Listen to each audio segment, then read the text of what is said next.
President Biden is still fighting back against calls for him to exit his re-election bid, but those against him are now reaching outside political circles. Yeah, this comes as Mr. Biden prepares for another primetime interview, but Robert Moses, everyone is talking about that op-ed from none other than George Clooney. What's going on? Yeah, that certainly made big headlines. Good morning to both of you. Any president is carefully managed, but that primetime interview that you alluded to, as well as a news conference later on today, will be filled with unscripted moments. And how the president handles them will go a long way in determining if he can stay in the race or if he faces even more pressure to bow out.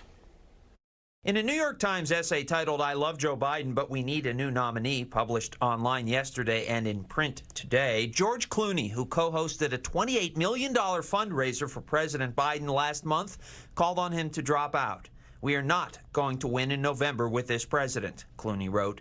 Worries about the viability of the president's candidacy stretch from Hollywood to Washington. Last night, in a Washington Post essay, Peter Welsh from Vermont became the first senator to publicly ask the president to withdraw. And earlier in the day, Congressman Pat Ryan from the Hudson Valley and Earl Blumenauer of Oregon became the 8th and 9th members of the House to do so.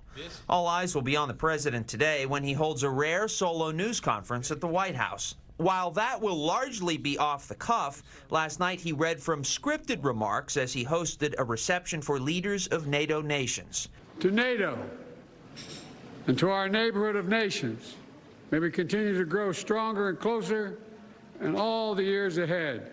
The toast capped another day filled with Democratic doubts expressed both privately and publicly. Former House Speaker Nancy Pelosi indicated that the party is far from united behind the president's re-election bid. It's up to the president to decide if he is going to run.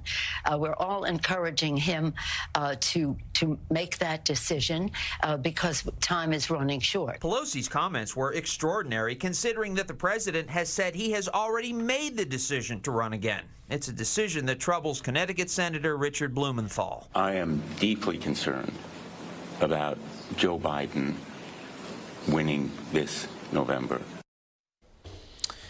NBC announced that it will be broadcasting that interview we mentioned with the president Monday in primetime. That is the same day that the Republican National Convention gets underway out in Milwaukee. Tashani and Dan, back to you. All right, Robert, thank you very much.